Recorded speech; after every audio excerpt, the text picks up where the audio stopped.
The night started quietly, just like most Fridays. I had finished work early, ordered takeout, and was halfway through a basketball game when my phone buzzed. It was a text from my wife, Claire. Flight got delayed, staying in Chicago. I frowned. She was supposed to be back tonight after her company's 3-day seminar. I typed back casually, "All right, just get some rest. See you tomorrow." But something about it didn't sit right.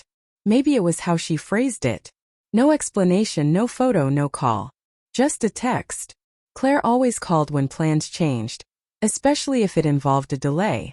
I leaned back, trying to shake it off, but the unease kept crawling up my spine. Out of habit, I opened Find My Phone, something we'd both kept on for emergencies. The little dot that was supposed to be in Chicago wasn't. It was in Miami. I blinked, thinking maybe it hadn't refreshed properly. I closed the app, reopened it, refreshed again. Still Miami. My chest tightened. Miami? She'd told me the seminar was in Chicago, even sent photos from the conference hall earlier this week. I sat there staring at the screen, my thoughts unraveling faster than I could control them. Maybe she'd had a connecting flight? Maybe plans changed? But then why lie? I called her, no answer. Tried again, straight to voicemail. I sent a message. "Hey, just checking in. Everything okay?" The double blue ticks appeared, but no reply. That was the moment I knew something was wrong. Not just wrong, intentional. I poured myself a drink, sat at the dining table, and stared at our wedding photo on the wall. Her smile, so sure, so bright, felt like a ghost now. The Claire I knew wouldn't lie. Or maybe she would, and I just never caught it before. Hours passed. Around midnight I got a message. "Sorry, phone died earlier. Just getting to the hotel now." I stared at it, the screen glowing against the dark room. The timestamp said it was sent from Miami International. I checked again and the location still hadn't changed. She was lying. I typed back slowly. "How's Chicago weather treating you?" There was a pause. Then, "Cold as always. I'll call you in the morning." My stomach dropped. I could almost hear her fake laugh, the same one she used whenever she didn't want to answer a direct question. I didn't reply. Instead, I screenshotted her location and saved it. Something inside me broke that night. Not in anger, but in disbelief. The kind of disbelief that doesn't shout, doesn't cry. Just sits there quietly, watching everything you thought was real start to fade. The next morning, sunlight poured through the blinds, but it didn't feel like morning. I hadn't slept. Every time I closed my eyes, I saw her messages replaying, her voice, her lies. At 8 a.m. I texted her, "Good morning. How's the hotel breakfast?" It took her 20 minutes to respond. "Didn't eat yet, heading to a meeting." I clenched my jaw. A meeting on a Saturday? I decided I'd had enough of guessing. I called one of her coworkers, Sarah, someone I'd met a few times at office events. "Hey, sorry to bother," I said lightly. "Just checking. Did the Chicago seminar wrap up yesterday?" There was a pause. Then Sarah replied, "Yeah, yesterday afternoon. Most of us flew back last night." My pulse pounded. "Claire too?" I asked. Sarah hesitated. I think so. She left with a different group." "Why?" "Just wondering," I said, forcing a laugh. I hung up and stared at my reflection in the blank TV screen. The truth was starting to form an ugly shape, one that I couldn't unsee. Claire hadn't gone to Chicago for a seminar. She'd gone to Miami, to someone else. By noon, I decided to call her again. This time she picked up, her tone too cheerful.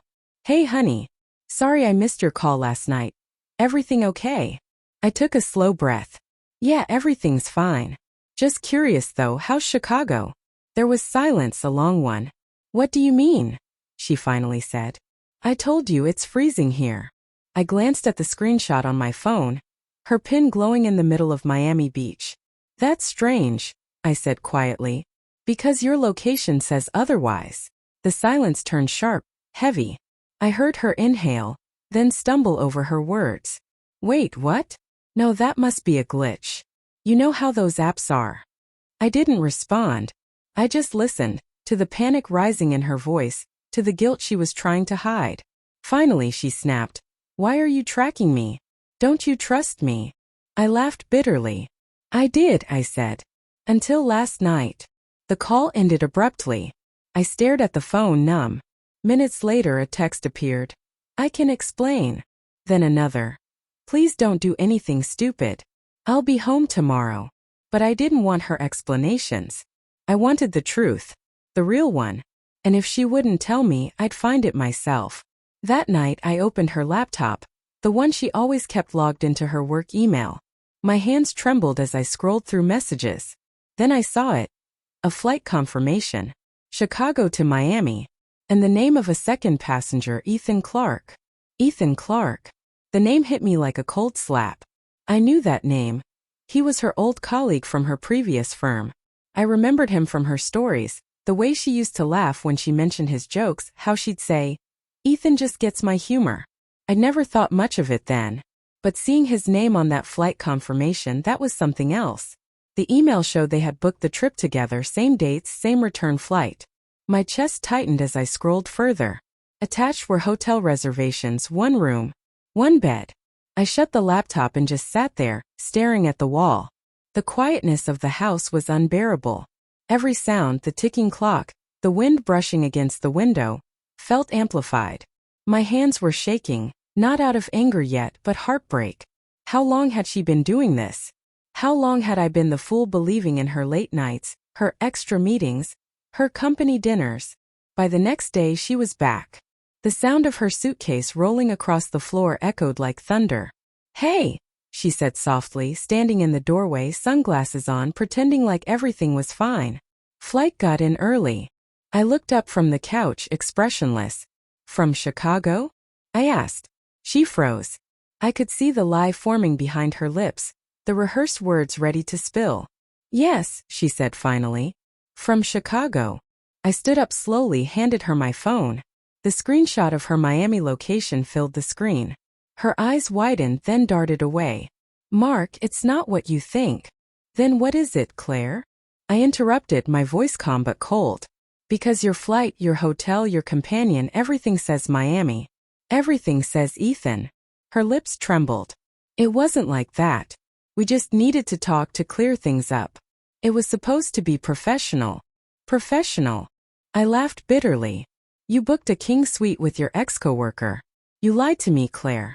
Not once, not by accident, every step of the way. She didn't speak. Her eyes filled with tears, but I'd seen that act before. The kind meant to soften me, to make me forget. Not this time. I want you out, I said quietly. Tonight. She reached for my arm. Please, Mark, I messed up. I didn't mean for it to go this far. I stepped back. You didn't mean for me to find out, I said. There's a difference. She sobbed, but I turned away, numb. The woman who once promised forever had traded it for a few nights of deceit. And as her footsteps faded down the hall, I knew one thing for certain. Whatever love I had for her died somewhere between Chicago and Miami. The end.